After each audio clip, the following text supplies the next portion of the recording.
Hello, my name is Harry Tambuatco and welcome to our program. It's interesting to note that here in the Philippines, once you have a mandate, pwede na tayo magmura sa media. Forget the broadcast code. So, lahat kayo mga congressman, gobernador, mga nanalo, pwede na po magmura sa harap ng telebisyon. Ginagawa na po natin. But kidding aside, let's go to more serious issues as we unravel the show. Last week, when GNN was covering Vote 2010, as is our background today, and as our dedicated background for the whole week. And next week. And next week. What's happening is GNN took the lead and started asking the difficult questions on the very Monday or on the day of the electronic vote. Now, media has been euphoric over the week about the speed of the elections together with the COMELEC and, of course, the Smartmatic TIM. And why not? In less than 12 hours, we have found out many of the winning candidates. Now, if only the accuracy was not an issue. After the many guests that we had here live on our coverage for Vote 2010, we came to the realization the only real issue here is if only COMELEC would listen to the rest of the people or the mandate of the people saying that, hey, why don't we subject this electronic setup or this system or PCOS, whatever you call it, to a third-party competency check to verify the accuracy over the speed. But no, media, mainstream media, decided to go by way of the euphoric sensation. Do we call this conspiracy? Is it not our role to ask these questions? Is it not your role to listen to these analyses that come out from the many different sources of guests that come here? No, what's happened is everybody, 99.99%. I'd like to think, or it seems that only GNN was the other side. Which is why in the middle of last week's programs, I started to question, hey guys, I started asking everybody, parang tayo lang ata nagre-reklamo sa media. Now, ladies and gentlemen, nakikita mo, ganito rin pala, the groundswell has caught up. And again, this is what's been happening. Now, let's talk of these issues because these are the real current events. Because what are the consequences? Pwede kaya wala tayong presidente pagdating ng June 30? So, dating ng July 1, extend na natin si GMA. Ba, ayaw naman ng iba. O, sasabihin naman natin, balik tayo sa local election, questionin na lang natin lahat ng mga local, mga kaguluhan, itong mga CF cards. Di ba? Itong mga cards na pumasok na hindi naman parang pinalitan ng Smartmatic. Well, pwede ba natin isolate yun, yung local? Hindi na natin bibilangin yung presidente? Di ba parehong, isn't that one and the same thing? That long sheet of paper? Then again, ladies and gentlemen, what we are hearing every day is all these complaints in the Committee of Suffrage. But why not? It's good. It's a democracy. Let's hear it all. And let's hear all the slander that come with it. But what is the objective at the end of the day? Do we stop it? Do we go back to voting again? Do we kick out Smartmatic and throw out Cesar Flores and say goodbye to our 7 billion? Sanay naman tayo. We lost that in 20,000. Diba? 2000, the year 2000, we lose Viminda something. The COMELEC is, well, here we go again. So what do we do with the circus that is now confronting us? Together we have a show today, and of course, being a Friday, we've got Gil Santos. I'll turn the camera to Gil. Okay, what we're going to do now is we are going to go into specifics, especially in the southern province of Southern Leyte.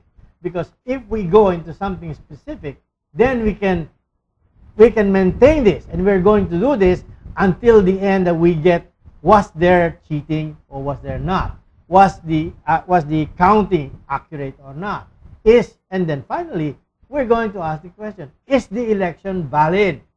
And that's going to be up to all the agencies and the mandated government agencies to decide. They will have to tell the people what it's all about. But unless we are sure that we are presenting to you all the documents we believe are truthful, are believable, credible, then we're not going to stop doing this. For today, we have decided to zero in on the province of Southern Leyte. And we have invited the gubernatorial candidate of Southern Leyte, where you, in the person of Miss Marisa Lerios. Lerias. Yes. Sorry, Lerias. We keep mistaking her name. Well, my apologies. It's all right, Harry. Yeah. Hello. And to help us also is somebody from San Diego, California. We have Roberto Posadas of Video Mio.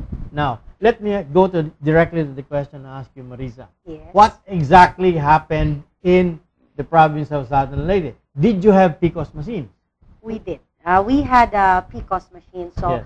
I'll actually tell you the story of the electoral process. You see, Southern Leyte is one of the provinces found quite far from urban centers. No, we did have PCOS machines, and I believe we had a total of 584 or 586 PCOS machines in total. And some of them had to be sent to islands, small islands like the island of Limasawa, which I think everyone is familiar historical, with. yes. That is located in my province. Yeah. And we have two major bigger islands, the Pacific towns in one area and the Panaon Island towns, which is quite a distance away. You have to travel something like 2-3 hours. PCOS machines arrived around about May the 7th, and like everybody else, there were some that didn't have the CF cards, and we had to await the arrival of the delivery of the reconfigured ones. And, Which is, when did you get that? It varied from area to area. It didn't all arrive at the same time, but I must say that on election day, May the 10th, we had no reports of any areas where barangays were not working. So in effect, everything was operational on the day of the election. Yes. And was everybody able to vote? Voting, that's interesting, because even I went to line up to vote, and the average waiting time is something like 2 to 3 hours.